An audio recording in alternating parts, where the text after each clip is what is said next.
Welcome, Temple. Thank you for being on my show today. What a pleasure. Yes, I've really been looking forward to it. Thank you for having me. Yes, me too. I enjoy your work so much and all the work that you're doing in the New Thought community. It's really awesome. So thank you for that. And thank you for being on the show.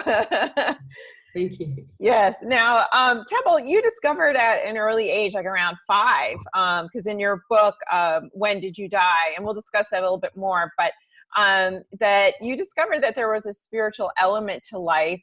And can you tell us about that experience? Well, I think it's helpful to know that I was brought up in a deep-rooted Southern Baptist community. Mm-hmm. You know, there was not really a belief system that you had the ability to go to God directly. You know, you had the spokesperson to talk to God for you. And so what I realized early on out in nature or outside in the backyard, I could hear a voice. I could hear or sense that I was being spoken to by my creator. And Wow. then I was hearing messages from family, or I would go over to church on Sunday and they were saying something very, very different. Mm. I know that, that is fortunate that I had that idea or that insight. It is. Yes. Necessarily feel fortunate because I couldn't find anybody to talk to about it. So right. I would have been one of those kids that they said, well, we ought to put you in a special class, or why don't we put you in the mystery school? Or, maybe those kids today would be called indigo or whatever. Yes. This was, we're going into the 60s. We weren't really having a lot of those conversations. So that's kind of a longer version of what you're talking about. But it was weird for me, Maryann, because to me, I didn't even get involved with metaphysics or learn metaphysics because I went to classes. I always lived in that beyond the physical realm. And actually hearing about metaphysics for the first time in my life gave me validation for what I had always known. Right. Not the only one. There are many people that say I walked in the door, or I heard the talk, or I saw something on YouTube and I went, wow, I'm home. I felt this way all my life, but I just knew things. I knew that on the bus, I rode the bus as a little girl, and I knew when people would make up stories, like to tell their teacher, like, I'm going to tell them that my grandmother's sick and I have to get out early today. I knew that was not good karma. Yeah. I just knew that. So yeah. An incredible journey to say, and I'm very grateful that of life, and that everything that you have within you, to whomever is listening, whatever you question, your biggest questions and your greatest doubts sometimes wind up to be your greatest allies. Yes, absolutely. Yeah. And that's fascinating because, like you said, at that young age, it's something that you might not understand, like you said, on the outside world, what people are saying. And so to have that intuitively is really, it is a blessing. I mean, it is. So that's really wonderful. And thank you for sharing that. Absolutely. Yes. Now, Temple, in your book, When You Die, the theme is that we often die to our true selves, which could have happened to you, but your true self was emerging. There was something really strong there, it seems. And this is a powerful concept, how we do kind of die to our true selves, And can you talk about that a little bit also? Yeah, absolutely. And I was one of those people that because I felt so different, growing up, and that validation wasn't there. It's not to blame anybody. It's just people did the best they can, and it was just the area I was in that I started drinking, and I stopped sharing, and I stopped talking about, different things. And I was horrified, because I was like 13 and a half, and I had my first relationship with a young girl. And my grandmother, who, at one time I was like her favorite little grandchild. And it went from that to, I'm so sorry, I'm not going to see you in heaven. Yeah. That's a big jump. That's a big jump. I'm like, yes. Heaven, I don't even have my driver's permit yet. Yes. So what I came to realize is I know that we live in a society that fears death altogether. They fear a physical death. And I think that that's admirable. I think people still hope they come up with a cure or there's a code, and we don't do it, right? We call it things like unexpected, and it's a surprise when we're all, as it is now, we're all going to have a physical death. But I thought, we're so much in denial about that we don't understand that spiritually, mentally, and psychologically, we can die a lot every day. Yes. We can be in a job we don't want to be in, a marriage that's not fulfilling, or somewhere we're in a marriage that we stop talking about what was important to us. We are not talking out about who we are. And so we, on an energy level, Maryann, and that's what I'm really talking about. Yes. An energy, a vibration. When we age, we ought to have more energy than when we were younger. Yes, yes.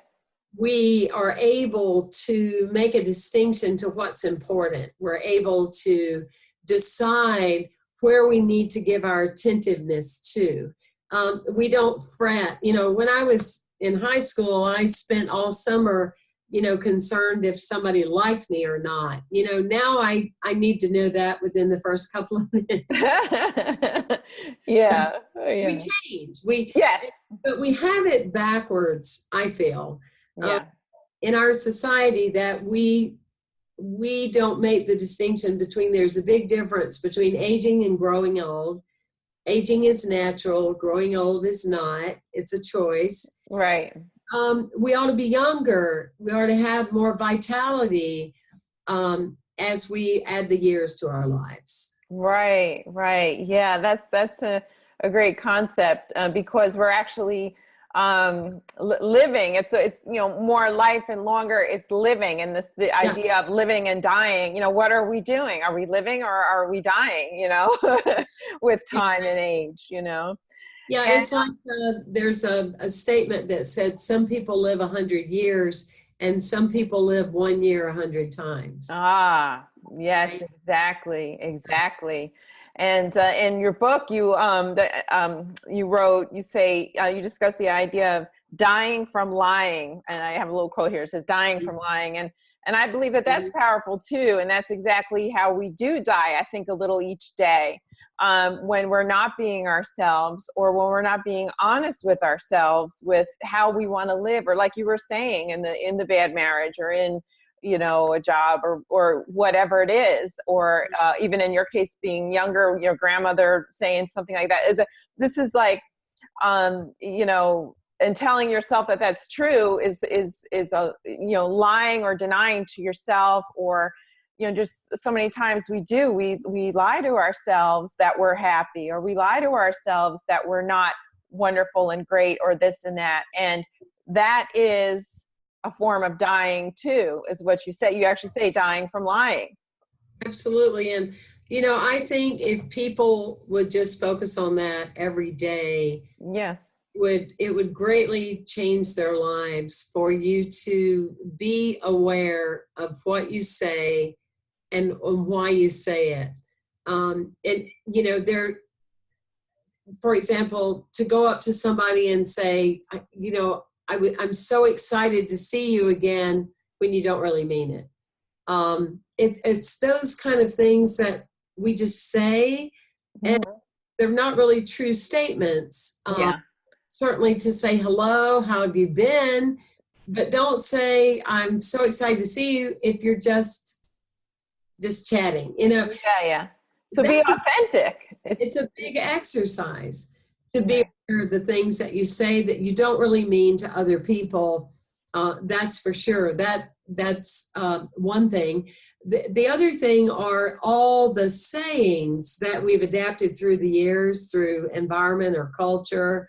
And to tune into that at a deeper level, I know a few years ago I was in a business meeting here, and I said, you know how it is, you kill two birds with one stone. And I went, I don't want to kill birds. I mean, why am I saying that? I'm a vegetarian. I don't want to kill anything. You know, yeah. It's the things that we don't understand energetically what we're doing to ourselves. Right. That's a great point. So the idea is to be mindful of what you're saying and what you're thinking, and is it in alignment with your authentic self and true? Because the idea is dying and lying or whatever, and is it true for you? You know, are you living in your truth? You know, and exactly. And you know, your book also goes into and there's a quote here that I love. Says that we go from trusting that our lives will be taken care of to being deeply rooted in fear.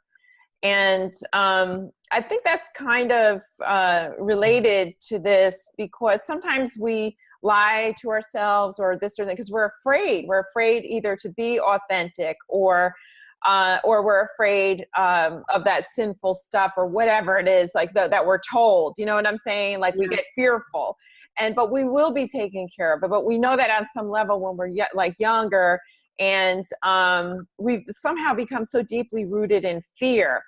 And can we discuss a little bit about fear and how we can overcome it and trust ourselves? Yeah. Well, I think it's it's very broad in the essence of it. Yes. Often children adopt the fears that their parents or their guardians had. Yes. And not always conscious of it.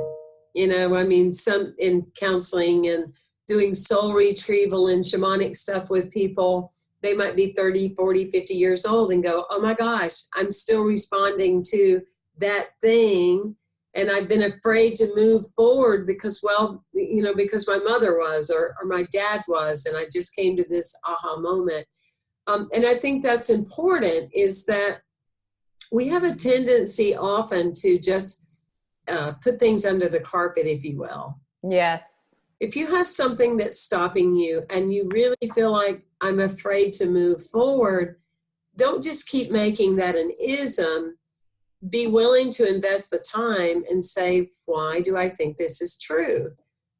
Where does this come from? How long have I had it? When did I notice that it was there the first time? Do I know anybody else that had this same kind of limitation? I think that, again, we put it under the carpet, where if we would invest the time in it, there's so much more than just feel the fear and do it anyway. It's bigger than that, because you can feel the fear and you can do it anyway, but then you're right back to where the fear was. So I think that's a key thing, at least in my own evolution, that's always been necessary. That's stopping me, and to approach it from a very bold perspective. The other thing is that we are programmed. And I'm not a cynical person. I don't feel the world's out to get me, and I don't think there's this underground movement. But I think from whatever the lack of willingness to evolve, we're programmed. I mean, we're in first grade and we have to climb under a desk because something might happen. And the teachers say, well, if you don't do this, bad things are going to happen to you. And the billboards say, if you don't take this pill, then you're going to get old. And the law says, and we're just programmed all the time and if you don't get this flu shot, oh my gosh, you know what? Right. Talk about the number of people that die from taking the flu shot. Yeah. We are just so programmed, you see, because if we are ever in fear, then we're going to do what people want us to do. Right. We won't be going by the level of, you don't want to be afraid. Yeah. You're going to run over to the drugstore. You're going to get the flu shot.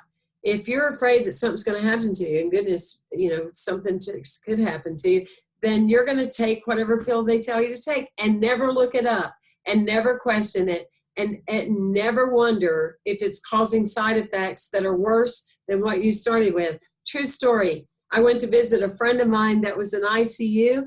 She was literally like on death's door. It was a touch and go thing. So really concerned for her life. Very healthy person, but more up in age.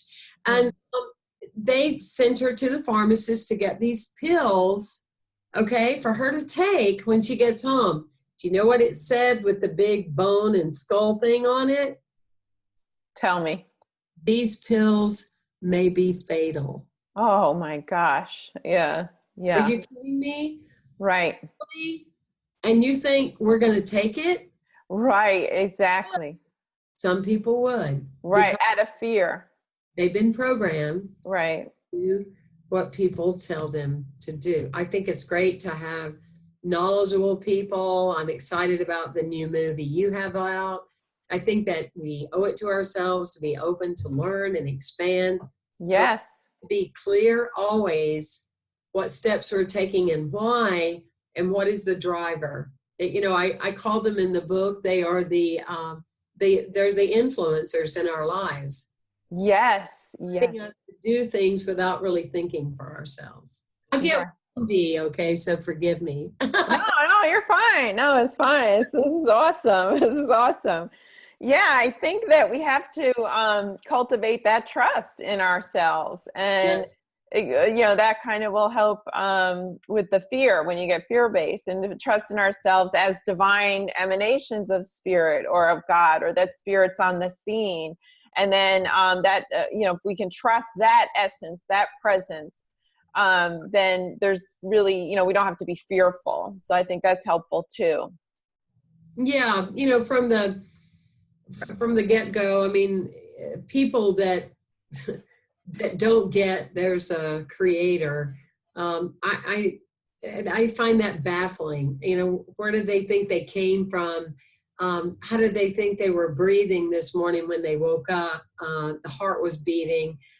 Where do they think that came from? That disconnection, and I do talk about that a lot. Moving from being disconnected and drained to energized and to being impassioned. Because if we are connected to a creator and we really get that, at the same time we also get we're made of the same stuff.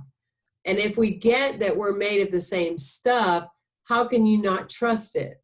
Right. Trusted somebody we meet at the grocery store, or, God help us, in our 20s and 30s, we trusted somebody we met in a bar we won't even fill in that. I don't even I know.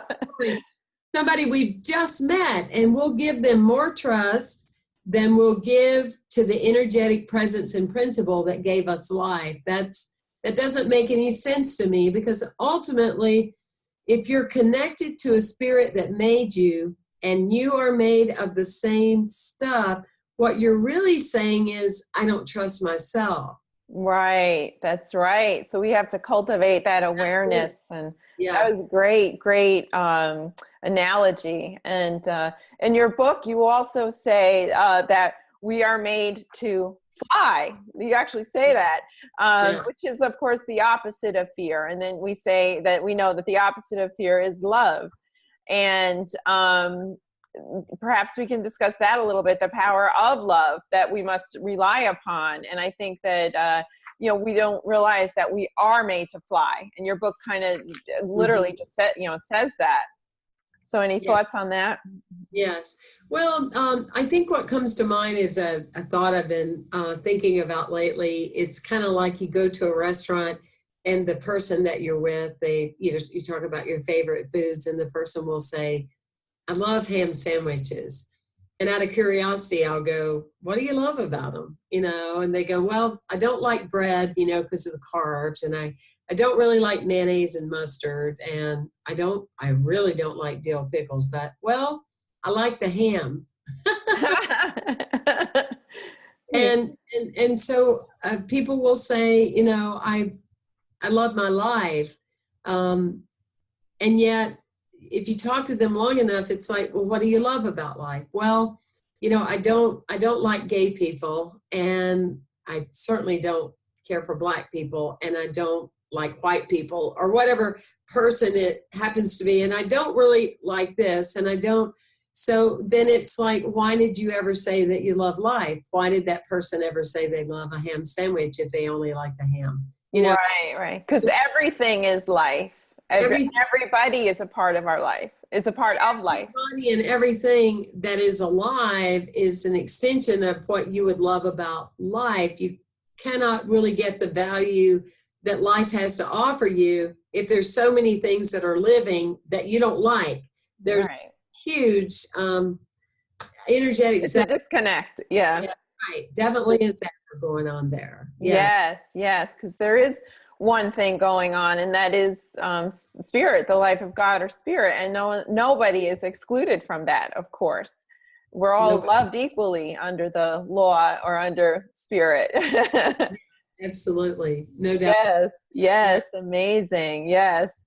So I do think that we are made to fly and to soar, and it is that love that encompasses all of us, I think, is the truth. I mean, that's just the truth of the matter. Absolutely. And what I find is, we'll still be human. We'll still say goodbye to people we love, and it will hurt, and we will grieve, and we'll still find ourselves in surprise situations like, where did this come from? We'll still find ourselves facing certain conditions. But when you understand how to really work with life and really understand the natural laws, you get bigger on the other side of those things, not smaller. Right.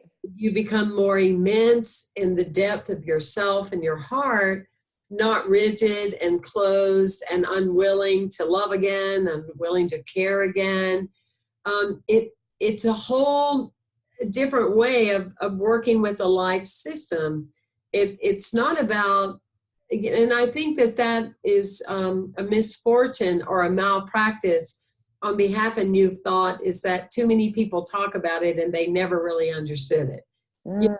Because we are still human beings. Yes. And to say, my friend just died, I am grieving so much, does not make me a negative person. It means I am a human being and spirit is flowing through me. But what it does mean is, because my belief in the natural laws, I will love again, I will love greater, I will learn from it, I will have more energy about love. It doesn't close down, I open up. It's like, we often will tell people, oh, don't focus on your condition. I think there's a better way to educate people. I'm glad Myrtle Fillmore focused on her condition, tuberculosis, because that's the reason the whole unity movement was birthed. Yeah, that's true. So we do have conditions, but we have an appearance that we're seeking. And through that condition, we become our sacred story. And that's, I think, the difference. I wouldn't want to change anything in my life, kind and unkind, or give any of it up. And you're the same way, Maryann. If you and I threw all our problems on our computer screen, I would rush to get mine and you would rush to get yours, because they are part of our sacred development. They are our boot camp for life, aren't they? Yes, exactly. All of our experiences are sacred. In fact, I often say that we're divinely human and humanly divine. We can't separate our humanness from our divineness, or divineness from our humanness, and it's okay. That's beautiful. Yeah. Yeah, because we are, absolutely. Yes. So Temple, actually, we're running out of time, but before we close, I want to give you the opportunity to tell the viewers, let them know how they can connect with you and about your latest projects as well. Can you just tell us? Well, yeah, I seem to always be working on a project, because I just, So templehayes.com, Hayes. So you can find me through my website. You'll also see that I speak at different conferences throughout the year. I also own a cruise travel company that we do cruises, as well as we focus on cause-related issues. And we have a nonprofit where I support the passion of animals and the elder and those kind of things. And I do have new ebooks that will be coming out. Cool. 2018, and more to be determined and revealed, I'm sure. So yeah, so it's going to be a busy 2018. They're all great. Yeah, good. Yes.